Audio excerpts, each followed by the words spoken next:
us a certain quota. He takes care of all living entities, even a small ant. He supplies them his food. The atheistic people, they say, it's all just chaos. It's all made by a big bang, out of big bang. There's no order, there's no God who's taking care of you. That's why, they say that you should work for your maintenance. Otherwise you're gonna die. This is an atheistic principle. So God is taking care of everyone and He's supplying all the necessities. However, this does not mean that we should not do our duty. Everyone has this particular duty. This is called dharma. Dharma, just like there is some characteristic. Every single aspect of creation is a particular characteristic. Salt is salty, chili is pungent, and so on, so on. If I take a chili and it's sweet, then it's not real chili because it doesn't really show the characteristic of chili. I cannot use it in my sabji or whatever I'm cooking. It's useless. So we also have a characteristic. We have the eternal characteristic that is called Sanatana Dharma. The word Sanatana means eternal, Dharma means characteristic. So then I also have some characteristic while in the material world. While in the material, this is called Svabhav. Just like Arjuna, he was complaining to Krishna that now I have become confused about the execution of my duty. I am a kshatriya, but now due to miserly weakness, he became overpowered by sentiment. Just like sometimes we become frustrated, we want to just, kick everything, we give up everything. What is the use of this stupid work or stupid school or stupid family? The children are running away from home, quitting jobs, quitting school, quitting. Always want to quit. So similarly, Arjuna also wanted to quit his duty, give up his duty. So on this basis, Bhagavad Gita has been explained, and Krishna is very nicely, scientifically trying to convince him that no, you should not give up your duty because you cannot actually live without performing some sort of work. You cannot even maintain your body without performing work. So sometimes the material duty and our spiritual duty, they go parallel with one another. This is explained by Bhaktivinoda Thakur. But sometimes they come into conflict. Sometimes there's a problem. Just like, you want to come to the temple, but there's a work, some extra shift or whatever. So sometimes they go against each other. So the Vedas, they give a wonderful system how the material duties and the spiritual, you can call them duties, but actually they're not real duties, pleasurable activities, they can go harmoniously together with one another. And this system is called Varnashram institution or Varnashram system. It is not that we simply teach about the eternal soul and the eternal Supreme Lord and our eternal relationship and devotional service and so on and so on. Krishna is teaching side by side how to go on, how to manage while we in the material entanglement. See, Bhagavad Gita begins, Te inosminyatadi komanam yuvanam jara tatadehantara dhirastatranam. Nanati hanemani sharire. No one can kill the spirit soul. As you change from a small child to boyhood to and so on, the body changes, you remain the same. This is the first teaching of the Bhagavad Gita. Krishna says, Natu evam jatu nasa, natvam nemi janadipa, nachevana bhavishama, sarvayamata param. Never was there a time when I did not exist, nor all these kings, nor you, and never there will be a time when we cease to exist. So, this is very difficult to realize. The first teaching of Bhagavad Gita, most difficult to understand. That's why, he says, right after, he says, Matras parsastu kontiya, shitoshna shukarukada, agama paino nityas, tam titikshashva bharata. The way how to come out of this material attachment, the misidentification of the Atma with the Deha, with the body, is through austerity. Austerity. He says, just like there's the winter season, the summer seasons, they come and go, but people, they go on with their duties. They don't give up their job or just because they're snowing. They have to go on, they have to tolerate. Knowing very well that, manifestation of these different seasons is temporary and comes and goes. It's like when there's a summer, there's winter coming, scorching heat. There's scorching heat. And then there's a winter again. And similarly, when there's winter season, just like now, it's getting warmer. Just like, if there's a thick of winter, you might be thinking, let me just tolerate, and very soon there's going to be summer. You have some hope. If there was no hope, if you knew that it's going to be winter forever and ever, you probably, be very, very frustrated. Mm-hmm. There's no hope in. So there are two things. There's the shreyas and there's preyas. The temporary benefit and ultimate benefit.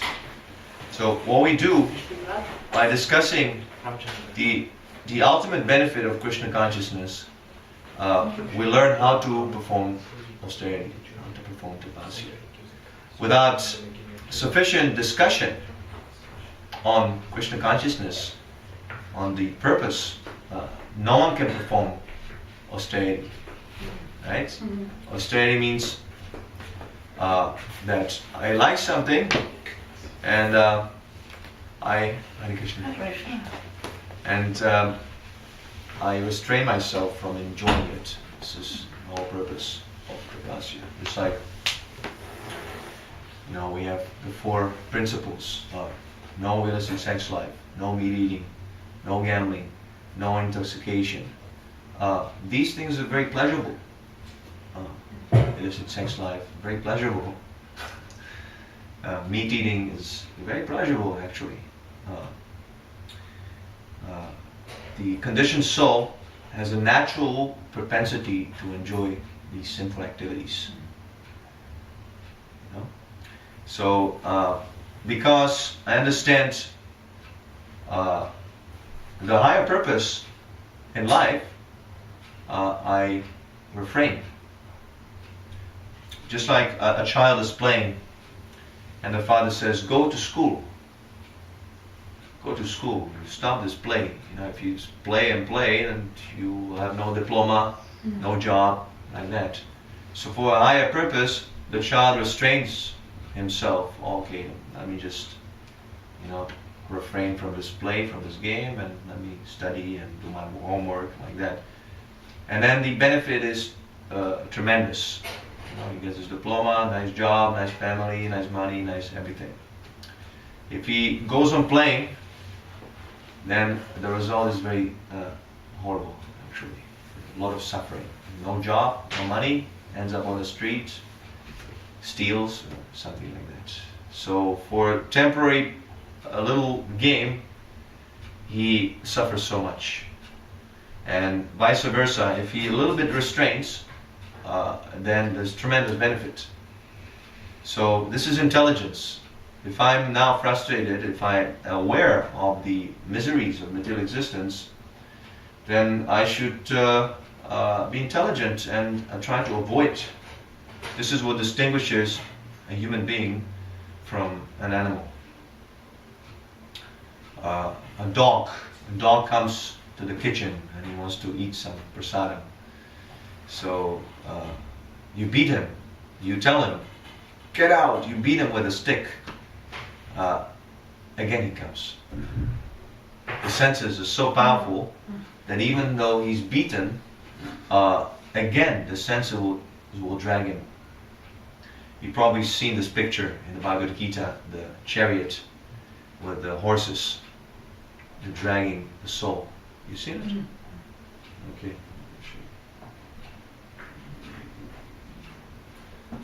This illustrates what is actually going on. How we are completely bound. We think that, oh, I'm free. I can do whatever I want. But actually that is not so. That very desire to do whatever you want is the control of the material energy. The material energy controls the senses. Just like, if you have nice meal, nice prasadam, the saliva starts to generate in the mouth. Your mouth starts to be watery.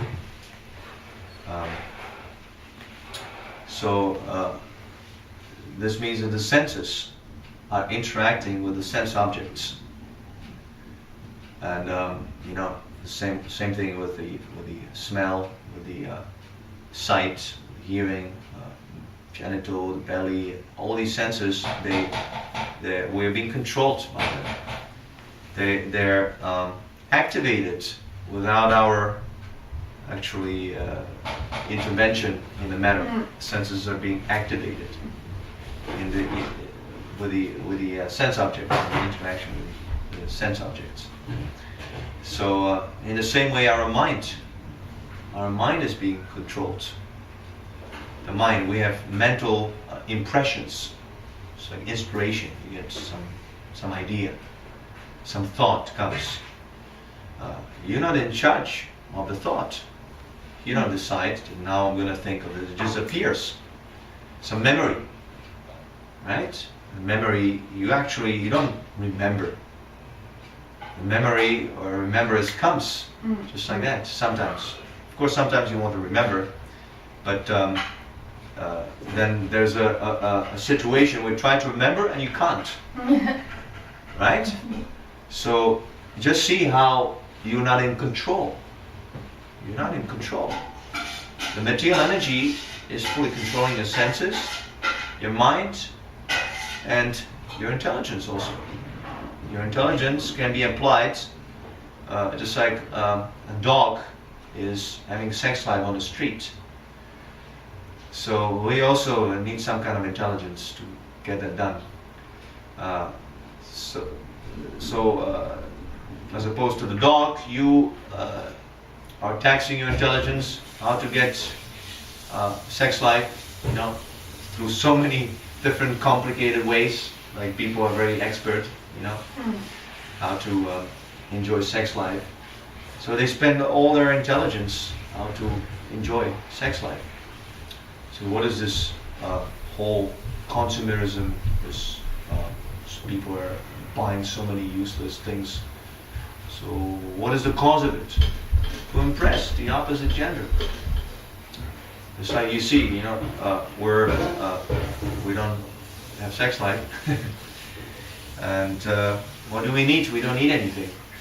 There's no need of iPhone or TV or a car. All these things are artificial necessities, kind of a paraphernalia to impress the opposite gender. if you control sex life, then you save so much time, because in order to get all these paraphernalia, you have to work very hard. So we're very much under control.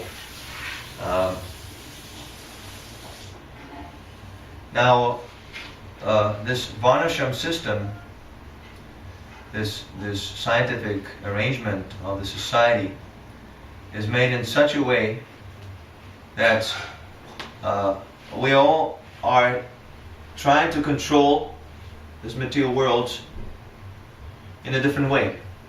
There are different combinations of the material modes of nature.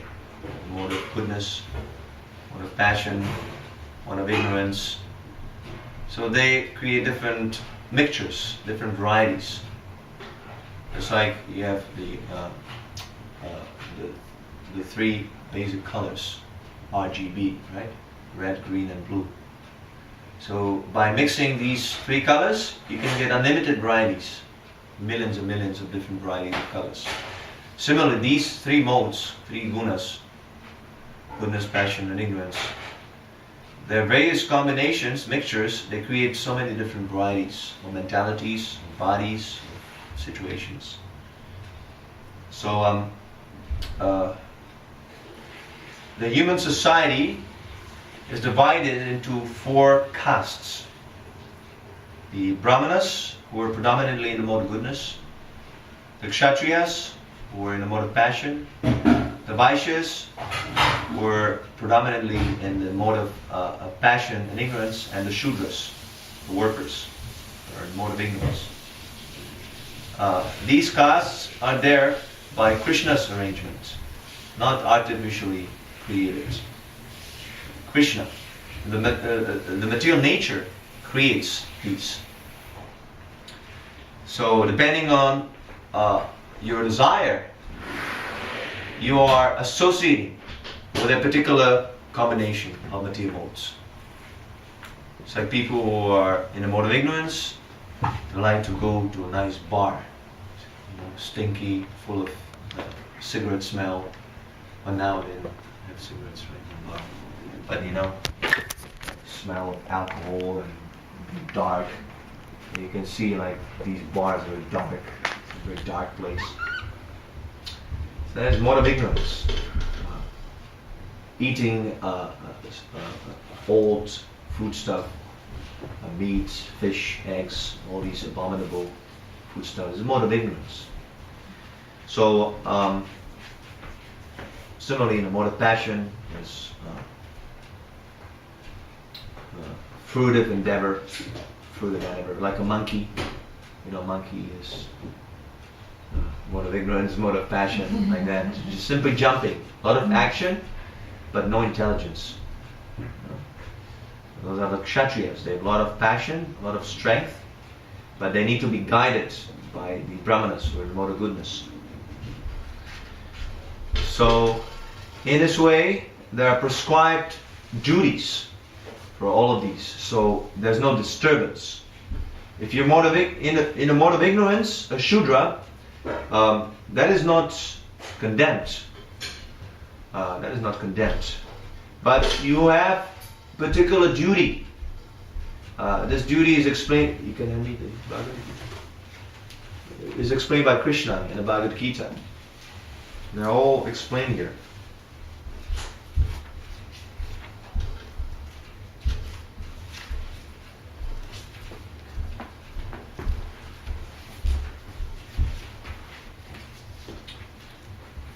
Shamodamas shocham kshantirajamameva cha jnanam vijnanam ashtikyam brahmakarma svabhavajam. Peacefulness, self-control, austerity, purity, tolerance, honesty, wisdom, knowledge, and religiousness. These are the qualities by which the Brahmanas work. Shoryam tijudatir dakshyam yudichapi apalayanam dana vishwara bhavascha kshatram karma svabhavajam. Heroism, power, determination, resourcefulness, courage in battle, generosity, and leadership are the qualities of work for the Kshatriyas. Krishi gorakshya vanijam vaishya karma svabhavajam paricharyatmakam karma Shudrasyapi Svabhavajam. Farming, cow protection, and business are the qualities of work for the Vaishyas, and for the Shudras, there's labor and service to others. So, if someone is in a mode of ignorance, he should not be given money. This is actually the injunction, because he doesn't know how to spend the money. See, he will create disturbance by using the money. He'll create disturbance for himself and for others. See, Isopanisad says that everyone has this particular quota given by Krishna to maintain his body in sound form, but one should not enjoy more than his quota, simply to keep the body and soul together.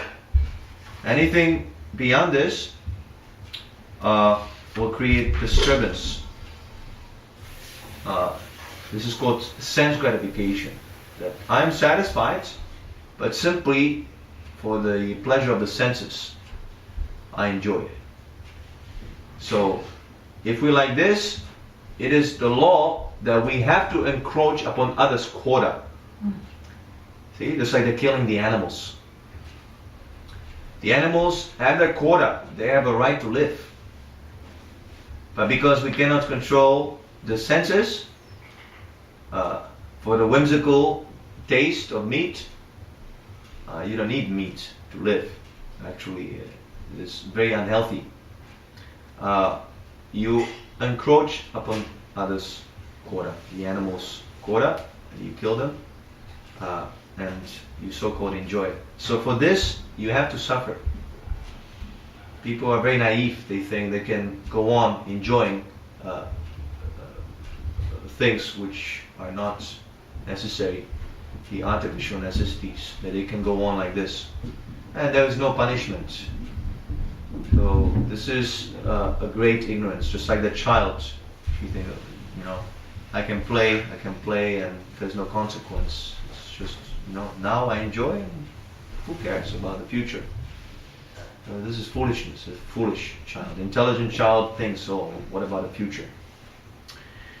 So, the Shudras, they should not be given money. The workers should not be given money. The other higher classes should take such nice care, give shelter.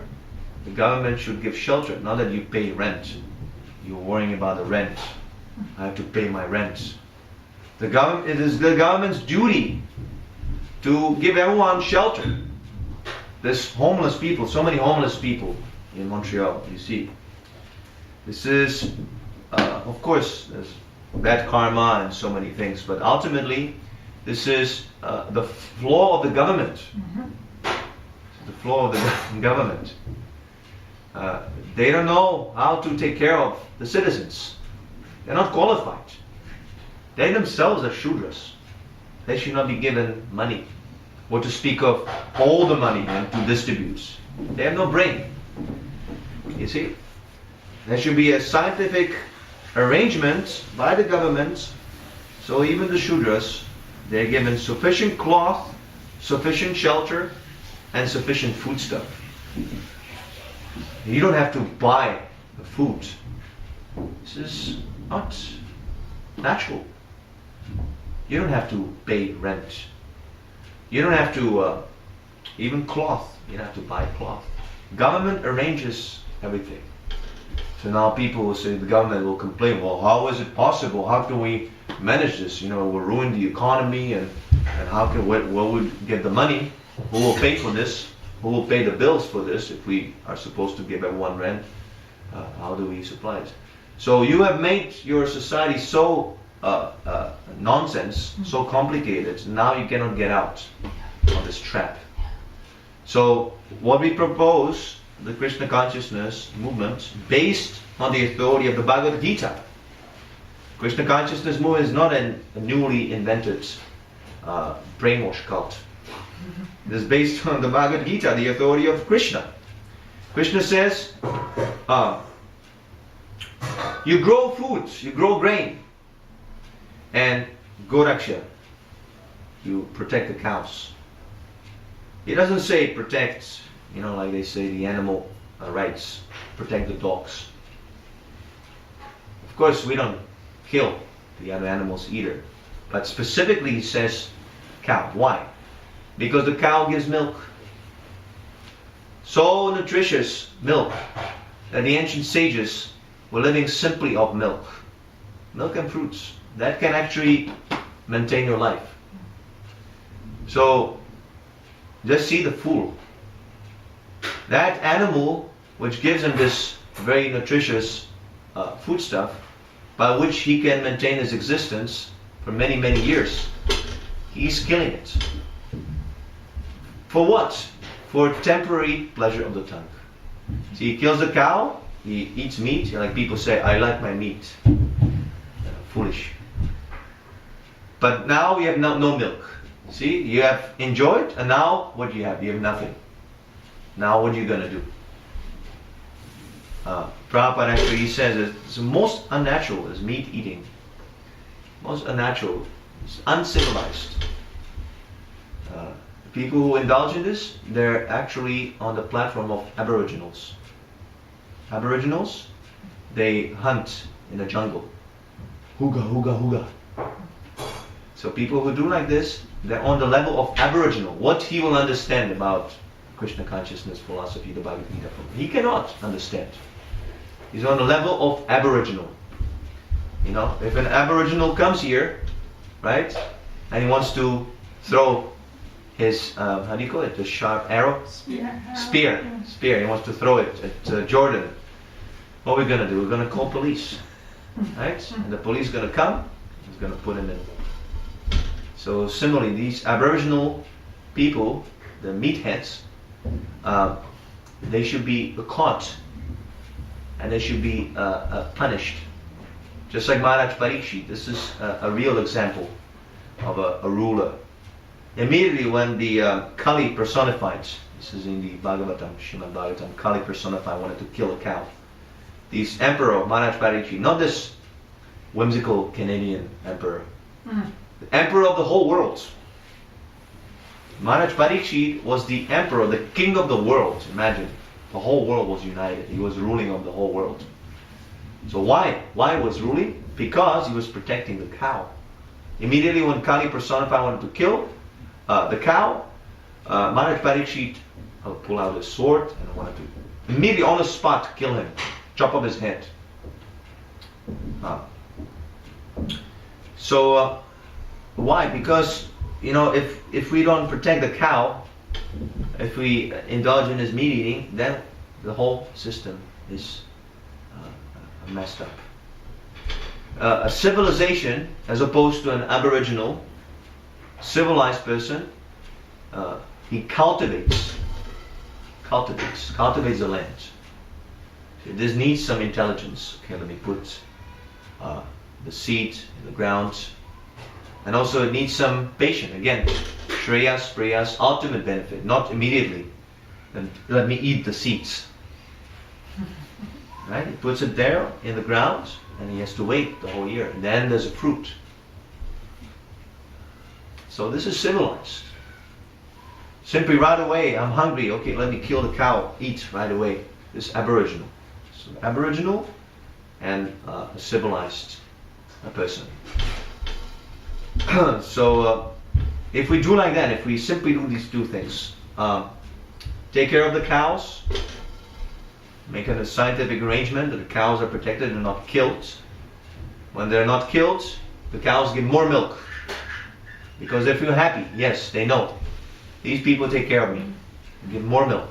From milk you can make ghee, you can make butter, you can make so many nutritious food stuff. You can make so much. There's no need of this shop. And you'll be eager to distribute because the cow gives so much. Actually, even the cow, you might know that she gives, Ramachandra, you know how much she gives the cow milk every day? Many, many liters, actually. It's so much that one person cannot digest so much milk. One cow you have. You know, there's no scarcity. Krishna has given us so much. There's no scarcity. But because we have made this system, we have made this mind that God doesn't exist,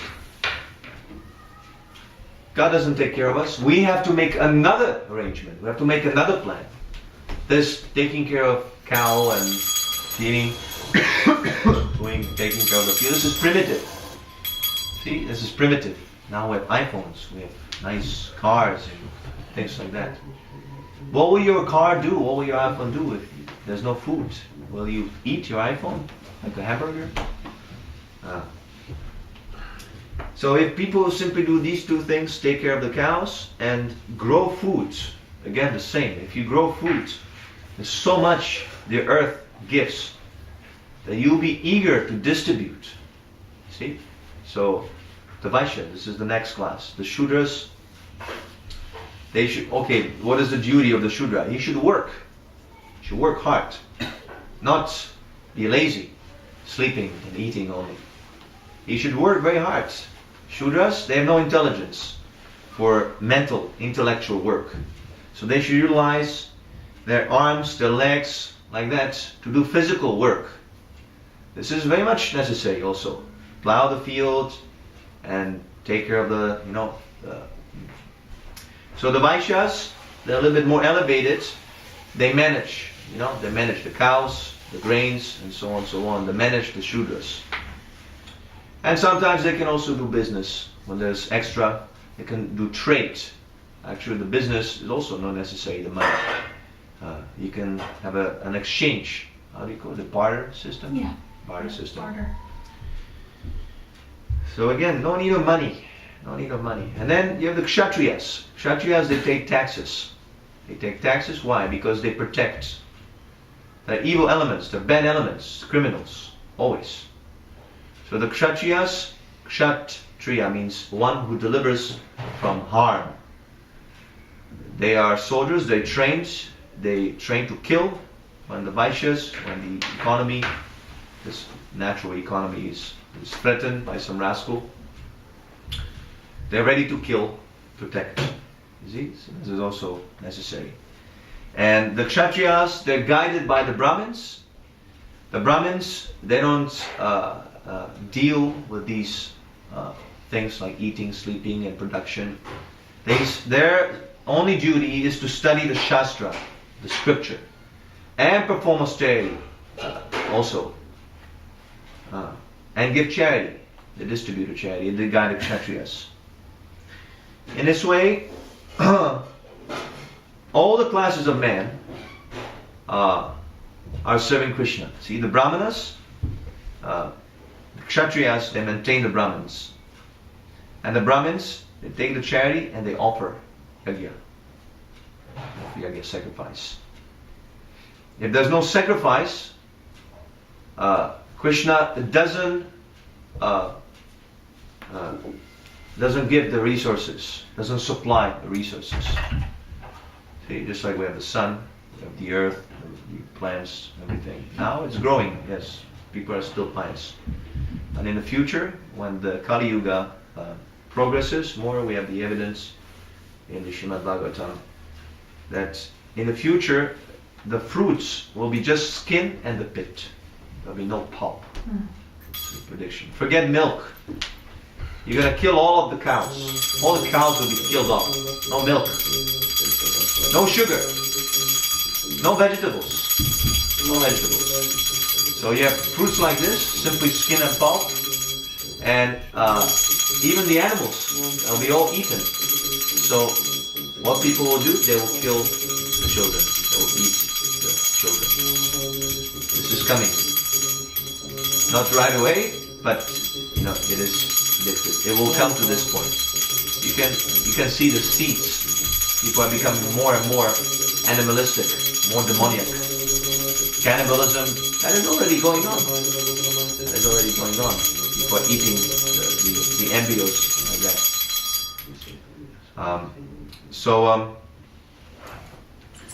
In this way, in the Varnashram institution, because the purpose of the society is yajna, sacrifice, to please Vishnu, to please Krishna, then even the Shudras, even the Vaishyas, even the Kshatriyas, everyone is engaged in devotional service to Krishna.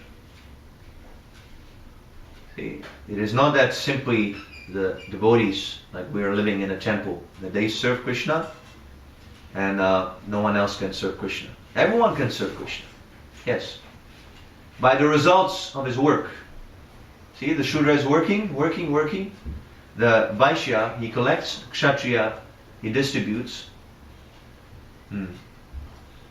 So, the Shudra is benefited because the result of that work in the society is offered to Krishna. So the Shudra benefits, the Vaishya benefits, the Kshatriya benefits. Everyone is working for the same purpose. So in our society, because the purpose is not to serve Krishna, quite the opposite. What are these governments? What are they doing? What are these scientists? You know, the scientists are supposed to be the intelligentsia, the Brahmins. What are they doing? Somehow or other, always trying to research that there is no God. Evolution theory, chemical, this cloning, biological, nanotechnology, and so many things. It's their only duty. How to deny God? So, because they're rascals, because they're demons, the leaders, the scientists, the government, the whole society is implicated in the sin of denying God. Everyone is supporting this demoniac. So it's all, the whole society is wrong. We say, well, actually, this Krishna consciousness movement, we're against the whole society, this materialistic society. We say it's all wrong. It's all bogus. You take it like this, you throw it out in the garbage. It's all wrong. We want a completely new society. Of course, we cannot go and, by violence, try to impose Krishna consciousness movement. That is not the duty of the Brahmanas. See, our Srila Prabhupada, our spiritual master, he wanted to create a class of Brahmanas. Because the Brahmanas are the head. See, if you don't have any head, then your society goes to hell. But if you have the head, somehow or other, even if you're missing the arms, somehow you can live. Somehow you can live. The head is the most important. So we have to start from the head. You know, we are very much eager that people join this Krishna consciousness movement. If possible, give full dedication. You know, so we can have those who are intellectual. This actually joining the temple means those who are intellectual, who have some intellectual propensity, reading, philosophical propensity. We want to attract those mainly. Of course, everyone is welcome. Actually, everyone has the opportunity to become a Brahmin in the Krishna consciousness movement. Even he might be coming from the Shudra occupation. That opportunity we give to everyone. Because this is not the Brahminical, Kshatriya, they're not fixed. Someone who's a Shudra, he can become a Brahmin. Right? This is all misguided also. The educational system is misguided. The Shudras are being put into the post of a government, politician, lawyers, like that. Shudra. They don't know how to spend money. You can see prostitutes, alcohol, meat. That is also a Shudra propensity. Not even a Shudra. Lower than Shudra. Swapacha, dog eater. Very low class. So this is how the society is implicating people in very bad karma. Very bad karma. So along with giving the spiritual understanding, we also are giving the material, the advice how to arrange the society materially. So you might not have the propensity to worship a deity or read the Bhagavad Gita, and that is okay. But if the result of your work is not utilized in Krishna's service, that work binds you. That work binds you. That is a sinful work. It's called ugra karma. Because while performing work, we are creating so much disturbance. See? It's like a monkey. He's also working very hard, jumping here, but simply creating disturbance without any guidance. So, because there's an implication, because there's sinful work, one is to suffer. Another birth, another suffering, another material body, and we don't know it even if we get a human form. In a human form, we can continue where we have left off in our advancement in Krishna consciousness. But if we do not perform, if we do not dedicate the results to Krishna consciousness, if we enjoy separately, even the human form is not guaranteed. Sometimes people, they have a very sentimental attitude towards spirituality. They say, well, just be nice. I'm not doing anything bad. I'm just trying to be nice to people. I'm not a bad person. I give charity to beggars. I'm a good person. I just try to be good to others. But that sentiment will not help us. When the law is there, your sentiment will not help you.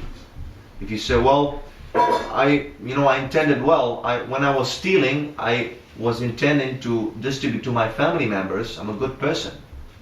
Then you cannot make your principles, what is moral, what is immoral. You cannot make your own religion. That is given by Krishna. What is karma? What is akarma? What is vikarma? That is clearly stated in the Bhagavad Gita. This society, what they do, this is against Krishna's instruction. So if we support the society, that will also going to be implicated. So we should understand that this human form is a very serious. One of the characteristics of a devotee is that he is grave. The devotee is grave. Why? Because he understands the clock is ticking. At one point, there will be a time when I will have to leave this body. The death, it will come. So he's trying to utilize every single second of his life for spiritual advancement. Yesterday we were discussing, actually, if we have a sex desire, that means that we identify with the body. We think with the body. Because I desire a woman, or because I desire a man, therefore I identify that I'm a man, I'm a woman. Like that. So simple test. If you're very naive, if you think, oh, I'm very spiritual, I'm liberated, I'm a pure devotee. You test yourself when you have a sex desire. If you still have a sex desire, you have to take another birth. What to speak of sex desire? Any little tiny material desire. What is a material desire? Material desire means anything which is not related to satisfaction of Krishna's senses. This is material desire. Strict definition. Spiritual desire means anything that is meant for Krishna's pleasure and nothing but Krishna's pleasure. Not that Krishna's pleasure and my pleasure also. No. My pleasure is not a consideration. It's a pure bhakti, pure devotion. So it is a very serious situation we're in. Imagine there will be a time bomb here. There's a time bomb at 7 o'clock. It's going to explode, and we can get out of here. So imagine how serious it would be about Krishna consciousness. You would try very seriously. But whether it's a 1 minute or 60 years, the principle is the same. In eternity, 1 second or 60 years makes no difference. There's no difference. So we have to take it up very seriously. We have to understand. This is a very serious situation. I will leave my body very soon. Very soon it will come. Just like I was a teenager. Just a while ago, I was a teenager. I was a child. I was playing. I was Now I'm 33 years old. I don't even know how the time passed so fast. So next thing I know, I'm 60. I'm 60, and then very soon, people are dying at the age of 60. Most of them. So what do I have? 30 years left. I'm halfway through already, dead. So if I do not make the solution, see, we have to understand. If I do not make the solution, if I do not engage, at least try, if not fully, at least try. At least let me try. Whatever I do, let me dovetail it in Krishna consciousness. Whatever is my propensity, whatever is my talent, let me dedicate this activity to Krishna consciousness. So Krishna is pleased by this activity, not me. I'm a very successful businessman, I earned a lot of money. And you're a fool. This money will be the cause of your future misery. Your work, your great accomplishments will be the source of your punishment in the future. Your accomplishment will be your punishment. So whatever you do, you dovetail it in Krishna consciousness. You dovetail it in the service of Krishna. Then, as Sri Isopanisad says, you can live a life which is 100 years long. There's nothing you have to be afraid of. Because that sort of work will not bind you to the law of karma. And there's no alternative to this way for man. See, again, we should give up the speculation. Well, let me do it like this way. Krishna says like that, but I think still we can enjoy it, some way or other. If you want to enjoy it, then you make this varnashram system. But that is very difficult. Now, how are we going to change this society? There's so much implication. So, Lord Chaitanya is coming with a shortcut. Even if you cannot, if you implicate it, even if you're sinful, you chant this Hare Krishna Mahamantra. Hare Nam, Hare Nam, Hare Nam, Eva Kevalam, Kalo Nasti, Eva Nasti, Eva Gatiraneta. This is the only way. Eva Nasti. No other way. Don't try to think that, let me find some loophole. No other way. There's Hare Nam. Hare Nam. Eva Kevalam. It's the only a process which is effective. The only system which will work. But Lord Chaitanya says that although this process is, I have no taste. You, my Lord, you have invested this holy name with all your potencies. There's no difference between Krishna coming with the Sudarshan Chakra, creating the material universe, killing the demons, whatever. There's no difference between Krishna directly coming and the holy name. There's no difference. The holy name is surcharged with full potencies of the Supreme Personality of Godhead. Just imagine. Srimad Bhagavatam says that the fear personified is afraid of the holy name. The fear personified is a person who's the superintending deity of the fear factor. So even the fear is afraid of the holy name. Imagine how much potency it is. But we have to take it seriously. This Harinam.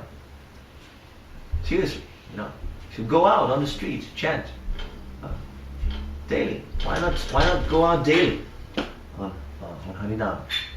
How much it will create a benefit. There's me and Ramachandra, we go.